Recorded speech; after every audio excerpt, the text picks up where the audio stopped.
Do's and don'ts for your workout and protein. Protein is needed for the human body, that much is a concrete fact. The question is how much protein is needed. For the average person, the need is around 0.8 grams of protein per kilogram of body weight. For the person who is working out either more frequently, more than 3 to 4 times per week, or more strenuously, over 30 minutes per session, the need for protein increases slightly. Know the amount of protein that you need. Just like fingerprints and other identifying factors, the need for protein in your diet is very individual and is based on a number of different factors. There are some that can be changed like your weight and your activity level, and then there are a number that cannot be changed like your gender and genetics.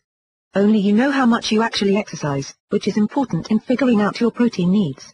Do count the calories that you are consuming presently and how many you will need to reach your goal.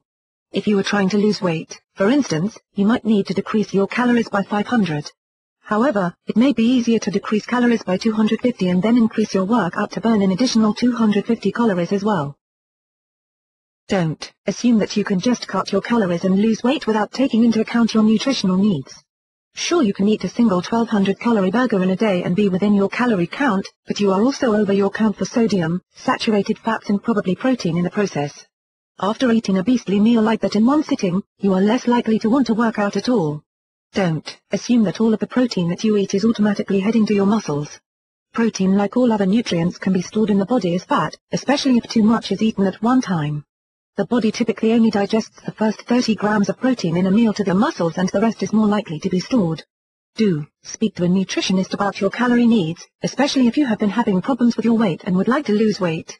It is also a good idea to do this if you have a chronic disease or are facing other serious health risks. Don't fall victim to fad diets, especially the dangerous high-protein diets that have you eating far more than the recommended amounts.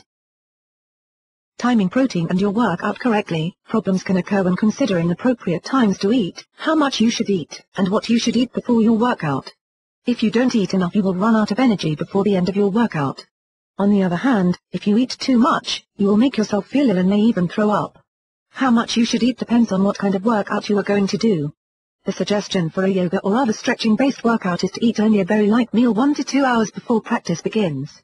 For a more strenuous workout, you might need to eat slightly earlier. Do have a banana and a glass of milk before your workout to be sure that you are going to have enough energy to get all the way through.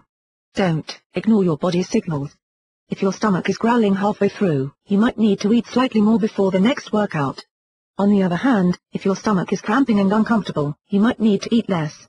Don't forget that you need to drink water before, during, and after your workout regardless of the length and the type. Remember, if you are feeling thirsty, you are already on the way to being dehydrated.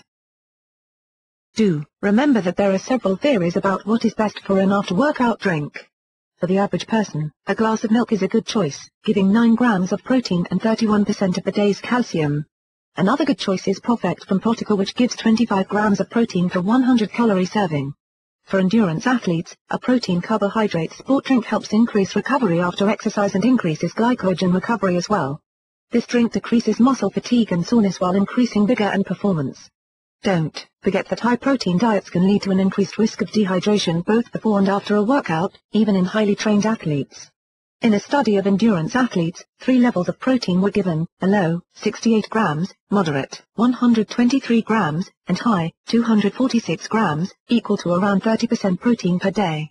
As protein went up, the hydration level went down. In addition, blood work revealed that the high-protein diets led to an increase in blood urea nitrogen, BUN, which can lead to abnormal kidney function. Other labs showed that the high-protein athlete group had more concentrated urine, which can lead to urinary tract infection and is often a symptom of kidney disease. It is estimated that 3 out of every 4 people are chronically dehydrated, which can lead to serious electrolyte imbalances and also other serious problems including disruption of the heart's rhythms.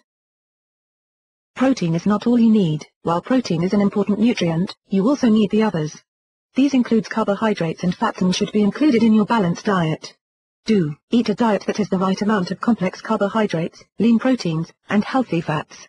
Don't assume that you can skip any particular food group or nutrient to make your workout more effective. You will not lose weight that way. No matter how hard you work out, you will not lose weight without the right nutrition.